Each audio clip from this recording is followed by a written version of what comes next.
This is my BMW E90 320 diesel, and today I'm going to be looking at this locking mechanism. So when you press the remote, I'm going to be removing the barrel and lock from the door. To do that, you need to access there's a Torx bit behind here, so you just need to open it out. Right, there's a Torx bit inside there. You need a TX27 to access it. Don't worry about dropping the screw in the panel. The screw doesn't come all the way out. It just loosens, and then you can take the front lock off it. Right, now this is loose. You just have to wiggle it off. After a bit of wiggling, slowly it'll come loose. And that's the locking mechanism. But the barrel is going to be inside.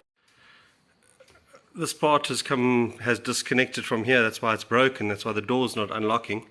It's connected to the actuator. I actually replaced the actuator as well, because after a lot of research, that's what a lot of the YouTubers were saying. It's the issue with the locking, but actually it's this barrel lock assembly that's faulty. You can see this part is damaged. It's broken.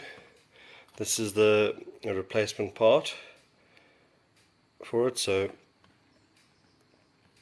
parts are identical, just one working and one not. That's why it doesn't lock. Okay, so we're going to need to remove this first. So with the screwdriver, you just edge this part out. Right. Okay, so getting this put back together was a bit of a fiddle. The spring obviously under tension, and then I replaced the top part, but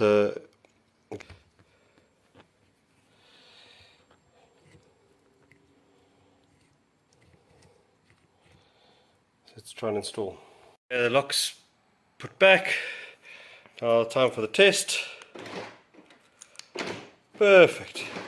I was led to believe that it was the actuator that was faulty.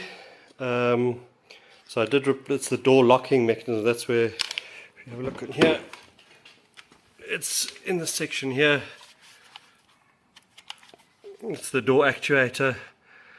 In some videos I've seen that say the gears strip, so I replaced this door actuator as well. Didn't help. It was only when I changed the barrel lock assembly.